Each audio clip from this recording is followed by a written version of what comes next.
Supreme court ने Karachi circular railway मंसूबा 9 माह में मुकम्मल करने की हिदायत कर दी। सेक्रेटरी ट्रांसपोर्ट ने बताया कि काबीना से मंजूरी लेकर वर्क ऑर्डर दे दिया गया है। ₹1 एडवांस पर प्री फिजिबिलिटी के लिए मांगा गया था, जो अदा कर दिया गया है। चीफ जस्टिस ने रिमार्क्स दिए कि FWO को पैसे बनाने के लिए ये काम नहीं दिया गया, ये मफादे आमा का काम है, पैसे मांगे जा रहे हैं। जस्टिस एजाजुल एहसन ने रिमार्क्स दिए कि 25 मिलियन जिस काम के लिए लिए थे वो तो कर लेते। चीफ जस्टिस ने इस्तफसार किया FWO के वकील से कि आपके पास तजुर्बा है इस काम का। वज़ीर आला की रिपोर्ट पढ़ें। उन्होंने कहा कि आपको कुछ नहीं आता।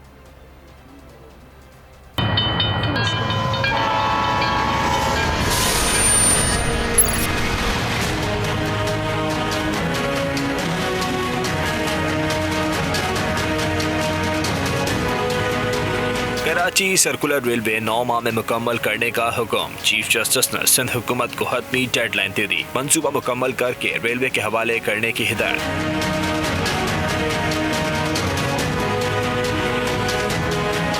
सुप्रीम कोर्ट कराची रजिस्ट्री में समाअत के दौरान चीफ जस्टिस ने इस्तफसार किया कि ट्रैक से तजावुज़ात खत्म हो गए तो क्या रुकावट है। सेक्रेटरी रेलवे ने बताया कि कराची सिटी से ड्रिग रोड तक ट्रेन ऑपरेशनल है, लेकिन नाज़िमाबाद पर ग्रीन लाइन बस का ट्रैक रुकावट बन रहा है। वहाँ अंडरपास या फ्लाईओवर बनेगा, जिसका कॉन्ट्रैक्ट FWO के हवाले कर दिया है। FWO के वकील ने वजाहत दी कि इदारे को इस हवाले से अब तक कोई ठेका नहीं मिला। सेक्रेटरी ट्रांसपोर्ट ने बताया कि काबीना से मंजूरी लेकर वर्क ऑर्डर दे दिया गया है। 25 मिलियन रुपए एडवांस प्री फिजिबिलिटी के लिए मांगा गया था, जो अदा कर दिया गया है।